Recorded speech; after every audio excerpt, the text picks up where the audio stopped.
So for the past couple weeks, I've been using this. This has pretty much been my kind of out and about run and gun setup with an external monitor, not just any external monitor. This one is actually my iPhone 15. Now, before using my iPhone as an external monitor, I would pretty much use something like this, which is the Atomos Ninja, which is also one on top of my A-roll camera here. There's one sitting right on top, so I'm able to see myself and not have to look at a really small screen here on the side. Now, even though I have a screen to use, I don't normally always bring it with me because it is a little bit big, a little bit bulkier, where your phone is normally just always in your pocket.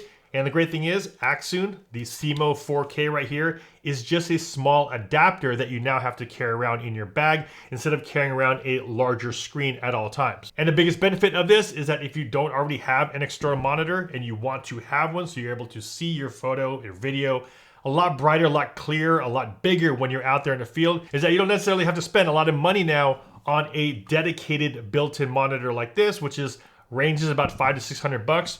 You can buy this right here, which about $180, and then hook up your phone to it, and you're able to have very similar capabilities as some of the higher end ones. So in this video, I am going to talk to you about this right here, which is the Accsoon SeeMo 4K adapter that allows you to now turn your iPhone or your iPad into an external monitor. And huge thanks to Accsoon for sponsoring the video and sending me this device to test out. It's something I've been wanting to look into for a while because, like I said, I don't always like carrying my larger screens with me, but you're always carrying your phone and you're like, why can't I just turn my phone into a monitor? And now you're able to do that, and not just do that with this device, you're also able to do that in 4K and be able to stream out of this in 4K as well. I'm using the A7S III. I have the Ulanzi plate here at the very bottom, which hooks up to this right here, which is a little bracket that you can kind of turn into a quick cage. So I just hooked that up there. Now, as far as setting it up, super simple with this right here. You have a clamp to hold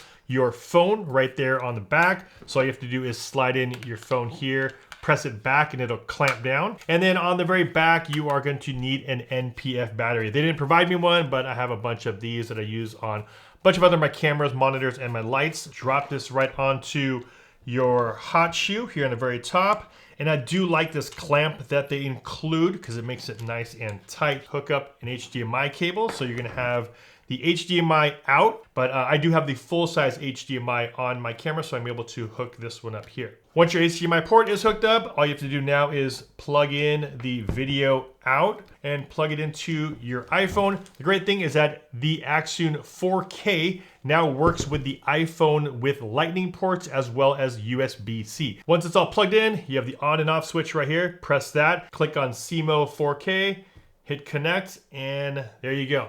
Now I am previewing my screen here on the very top using my iPhone 15. Now some people might ask, why do I need an external monitor if I have this little flip out screen here, which works really well, but having a larger screen or larger monitor here up top, especially when you're out there shooting, and I do a lot of stuff where I have the camera low, I can twist this flip out screen to point up, but it's also nice to have a larger screen here just to adjust this down and be able to shoot just like this, low angles, but have a nice large monitor here at top for me to see what I'm shooting and of course make adjustments if need be. Now what makes this one different from some of the other ones out there is that this one does record in 4K and you can actually live stream using this terminal in 4K as well. At the very top there is a slot for an SD card. Now you're not able to record directly to this SD card. This is only for transferring. So if you are recording to your device and you don't necessarily want to transfer off using Wi-Fi or anything like that, you can actually transfer directly to the SD card.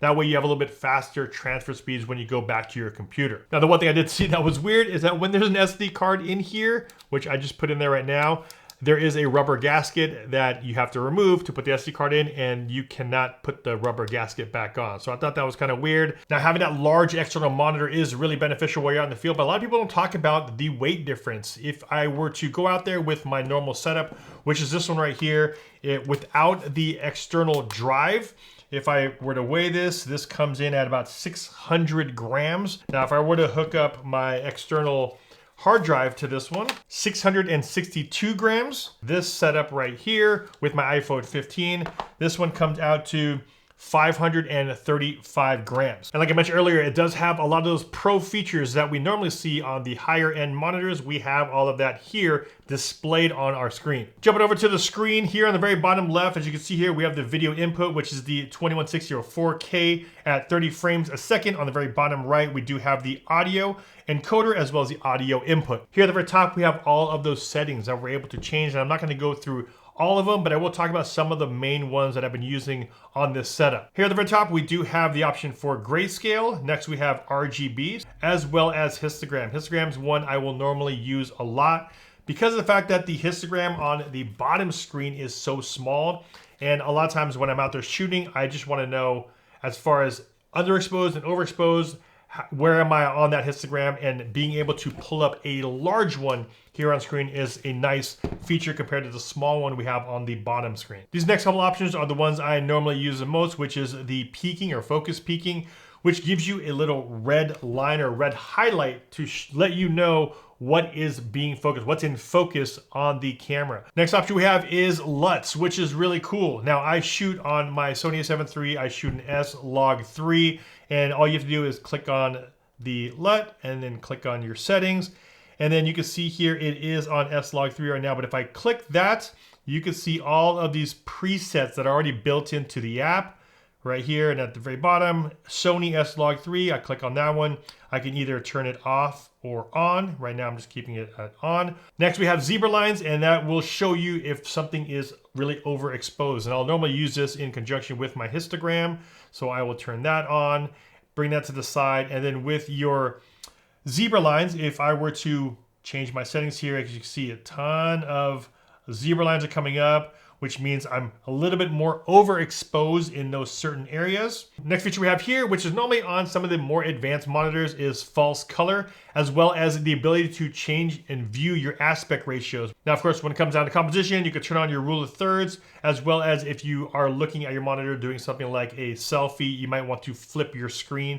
You can just adjust that right there at top. Now, while having all of those adjustments and settings are really nice, sometimes when I'm out there, I normally just want to see what's on this screen right here. I want to be able to see all of my settings as far as my aperture, my shutter speed, my ISO, all of that I want basically just to mirror here at the very top, and you are able to do that as well. All you have to do is go into your menu settings, go over to HDMI info display, turn that from off to on.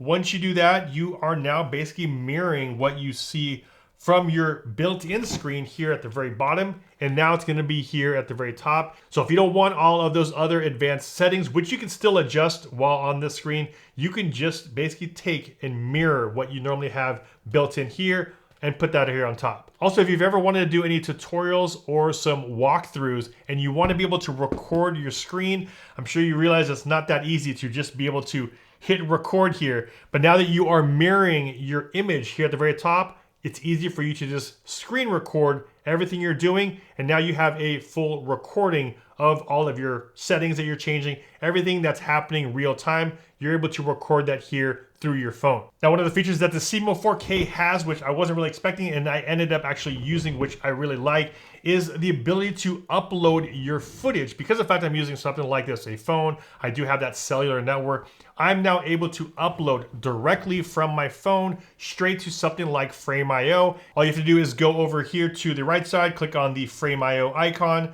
and you can actually click on upload within your camera roll and now directly upload that to your Frame.io account. So if you do have an offsite editor or somebody live that wants to make these edits quickly, you're able to do that directly from your device. And right above that Frame.io icon, you're able to actually live stream in 4K. Just hit live, select which one you want to go to. Do you want to go to YouTube or you want to go to something like Facebook?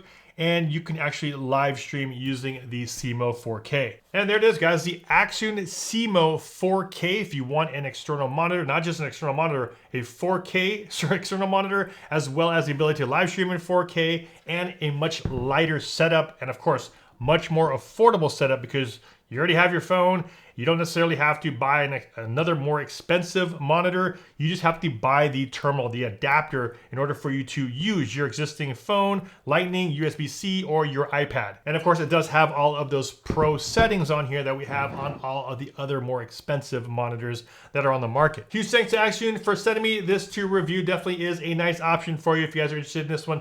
Links, of course, will be down below in the video description. And if you guys got value from this video, a big like would be much appreciated. This is Ultra Stasio with FlytPath.com. I'll see you in the next one. Take care.